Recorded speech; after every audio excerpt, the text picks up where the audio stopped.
Good day everyone, this is Alexandre Galin from Rhino 3D Tutorials.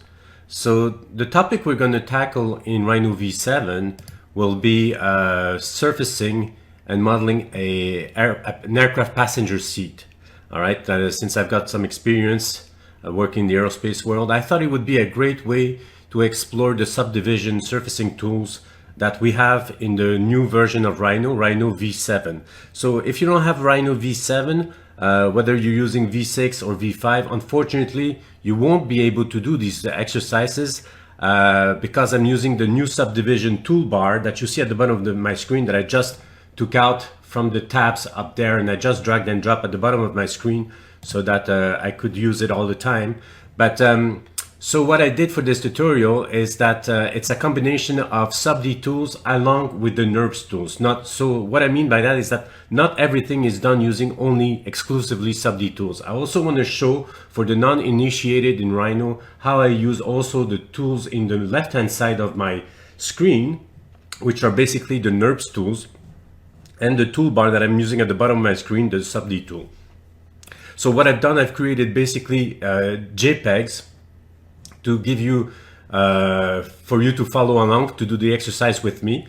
And so basically most of the surfaces that are using Subds are my cushions, all right? So the cushions are ideal examples on how I use the Subd function to create these types of shapes. So you're gonna learn how to use some of these functions at the bottom of the screen. And then for the seat structure, I like to use what we call hard surfacing modeling. So for anything that is like mechanical looking and all that, I find that NURBS are really great for that type of exercise. So I'm going to use a few functions on the main toolbar here.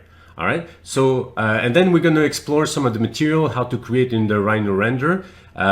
So the rendering will be as you see on the screen. That's the finished product, and this is what you should be able to achieve at the end of the exercise. Okay, so if you don't have Rhino V7, for those who don't have it, go on the Rhino website and you can download a demo version of Rhino, the latest version, and it's good. If I'm not mistaken, it used to be you can download it for free, obviously, and it's good for like 3 months if I'm not mistaken, unless they've changed their policies.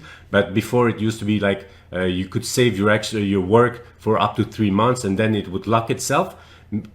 However, when I say lock itself, it doesn't mean that you don't have access to the tool. You can still use Rhino V7, but you won't be able to save after a certain period of time. So I don't remember if it's 1 month or 3 months now.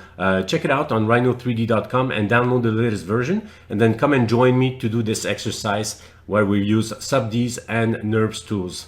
All right, so thank you for your attention and see you at the next chapter.